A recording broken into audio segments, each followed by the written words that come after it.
नमस्कार, आप देख रहे हैं आईमा मीडिया। 77वें गणतंत्र दिवस के ठीक पहले केंद्र सरकार द्वारा आयोजित 18वें रोजगार मेले में विभिन्न विभागों में 61,000 युवकों को इलेक्ट्रॉनिक माध्यम से नियुक्ति पत्र बांटने के लिए 45 स्थानों पर आयोजन किया। इसका मतलब है कि सरकार इस वास्तविकता से भली भांति परिचित है कि देश में राष्ट्रवाद का परचम तभी तक लहराएगा जब तक कि लोगों को रोजगार मिलेगा। सरकार ने रोजगार के प्रति संवेदनशील दृष्टिकोण अपनाकर बिल्कुल सही किया है। इससे युवाओं में अपने राष्ट्र के प्रति आसक्ति एवं अपनत्व की भावना पैदा होती है। इन्हीं छोटी मोटी नौकरियों को जिस वर्ग को सबसे ज्यादा जरूरत है, वे लोग अवसर मात्र इसलिए खो देते थे क्योंकि उनके पास रिश्वत देने के लिए पैसे नहीं होते थे।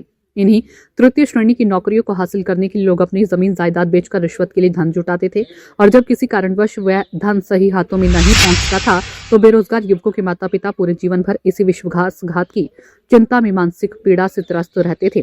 किंतु गुजरात में मुख्यमंत्री बनने के बाद नरेंद्र मोदी ने पहला काम यही किया कि वर्ग 3 और चतुर्थ वर्ग के लिए इंटरव्यू की व्यवस्था समाप्त करके घूसखोरी और पक्षपात होने की सारी संभावनाओं को समाप्त कर दिया। 2014 के बाद वही अंक तालिका का नियम केंद्र सरकार की नौकरियों में लागू कर दिया। इसका परिणाम तो ये हुआ कि जिस तरह राज्य सरकार की नियुक्ति में अभ्यर्थियों को रिश्वत देने की जरूरत नहीं पड़ी, ठीक वैसे ही अब केंद्र सरकार की नौकरियों में रिश्वत का गोरख धंधा बंद हो गया। सच तो यह है कि रोजगार मुद्दा इतना संवेदनशील है कि यही युवाओं को विद्रोह के लिए उद्वेलित करता है।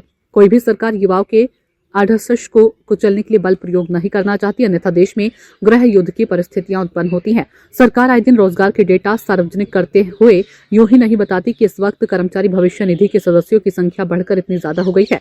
इसका मतलब है कि सरकार युवाओं को इस बात का एहसास दिलाती रहती है कि उसे युवाओं के वर्तमान और भविष्य को लेकर उतनी ही चिंता है जितनी कि उनके अभिभावकों को है।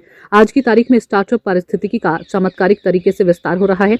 उसका उदाहरण ये है कि 2 लाख पंजीकृत स्टार्टअप 21 लाख युवाओं को रोजगार दे रही हैं।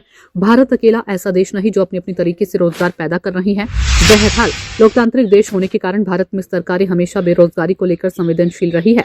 भले ही किसी सरकार ने रोजगार का पारमों का आयोजन करवाया और किसी ने ऐसा नहीं किया, लेकिन इतना तो जरूर है कि कोई भी सरकार युवाओं के निराशाजनक आढ़ाष का सामना करना ही नहीं चाहती। भारत सरकार इस बात को मानती है कि शिक्षित बेरोजगारों में आशा का भाव जगाते रहने में ही भलाई है।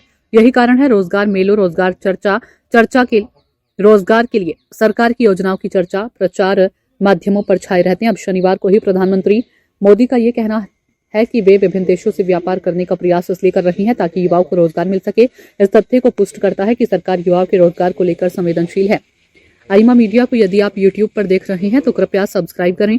सोशल मीडिया या फेसबुक पर देख रहे हैं तो फॉलो करें और हाँ, कमेंट बॉक्स में हमें अपनी राय अवश्य दें।